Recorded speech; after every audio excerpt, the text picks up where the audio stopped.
اور تم کس قدر اس کی تعریف میں رطب اللسان ہوتے تھے. کوئی نقص ان کا ڈھونڈ کر دکھاؤ، یہ تمہارا صاحب.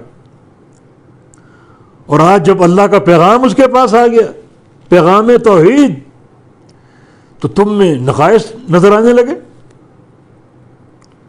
کوئی ان کو ساحر کہہ رہا ہے، کوئی ان کو شاعر کہہ رہا ہے، کوئی ان کو جادوگر کہہ رہا ہے، کوئی مجنون کہہ رہا ہے. اب سارے نقائص نظر آنے لگے. وہ 40 سالہ دور کہاں گئے؟ تمہاری گواہیاں کہاں گئیں؟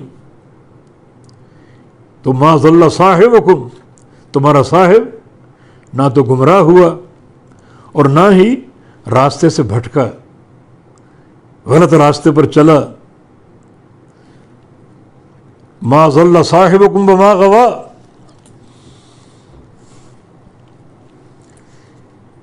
یہ ضل اور غوا میں تھوڑا سا فرق ہے. دونوں سے مراد راستہ بھٹکنا،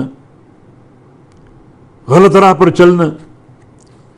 تو ضلع سے مراد وہ بھٹکنا جو لا علمی میں ہو، پتہ نہ ہو اور انسان بھٹک جائے، غلط راہ پر چل نکلے. اور غوا سے مراد وہ بھٹکنا جو علم کے ساتھ ہو، جان بوجھ کر. تو میرے پیارے پیغمبر کی شان سن لو، نہ وہ لا علمی میں بھٹکے اور نہ جان بوجھ کر.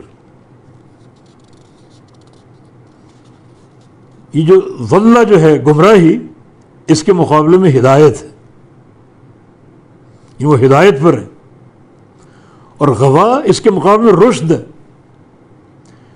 میرا پیغمبر، اس کی پوری سیرت، اس کا ہر فعل، اس کا ہر قول ہدایت اور رشد پر ہے، گمراہی پر نہیں ہے. نہ یہ گمراہ ہوا، نہ راستہ بھٹکا، نہ غلط راہ پر چلا، نہ آمدن و قصدن، اور نہ ہی خطاً اور بھول کر. یہ میرے پیغمبر کی شان، جو تمہارا صاحب تھا.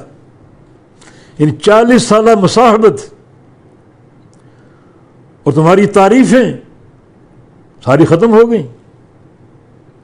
اب میں تمہیں بتاتا ہوں کہ تمہارا صاحب محمد مصطفیٰ علیہ السلام نہ جان بوجھ کے غلط راہ پر چلے اور نہ خطاً اور نسیاناً چلے، بلکہ ان کا پورا معاملہ حق پر قائم ہے، ہدایت پر قائم ہے، رشد پر قائم ہے.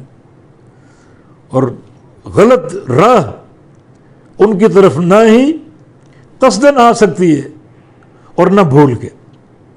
نہ وہ بھول کے غلط راہ پر چلیں گے، نہ قصداً غلط راہ پر چلیں گے، بلکہ وہ ہمیشہ حق پر قائم رہیں گے. اور جو ان کی زبان نبوت ہے، اس سے ہمیشہ حق ادا ہوگا.